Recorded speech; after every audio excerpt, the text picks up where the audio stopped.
All right, good evening everybody, and welcome to the last video of EDU 6550. Another one down for you.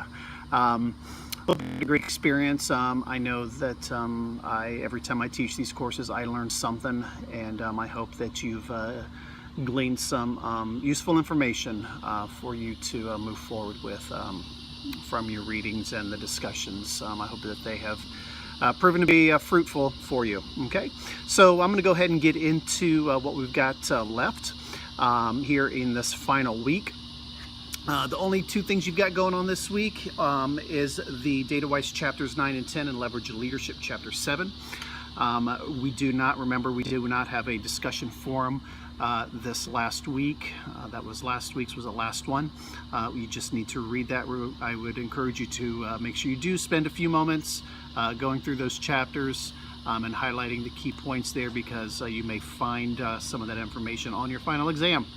All right, and then finally this week, which is due on the 11th, you have the Individual Leadership Development Plan. I did receive a few questions about this and the rubric. The rubric is related to the writing portion of this assignment, and if you recall, on either Saturday or Sunday I sent out an email regarding that, saying that we decided to change this assignment up a little bit and eliminate that portion of this final assignment. Kind of felt that I know you all had enough to do.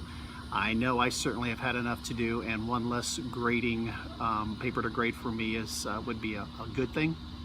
So we've eliminated that portion of this assignment. The only thing you need to do is that Individual Leadership Development Plan at the WCG website. Okay, so you'll work through that, do your needs assessment, put in your goals, your objectives. Comes to the email your supervisor, you just put my email in there, shoot that over to me, and you should be good to go for that. Okay, and then the last portion of this week, the final thing you have is that final exam. Again, that's over Data-Wise chapters 5 through 10, and then Leverage Leadership chapters 2, 3, and 7.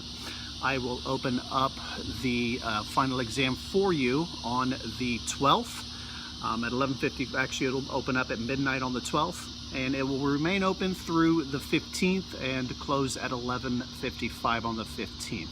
So make sure you carve out a few moments. I know that some of you said that was difficult to do. I get it.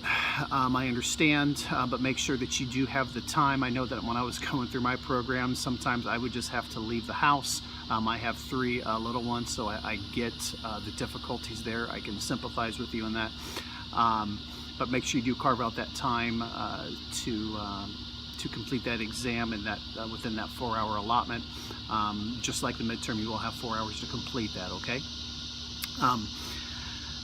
You saw your grades by now for the midterm. Obviously everybody did a great job on that and answering those questions. Do the same thing on this final, and obviously there won't be any issues. Okay.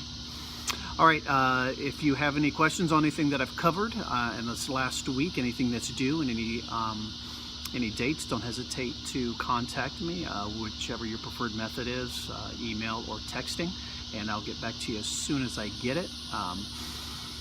I guess that's it for now. I think I've covered everything we needed to. All right, it's been a pleasure, and have a great start to your year. I wish you best of luck this school year with your students, and take care.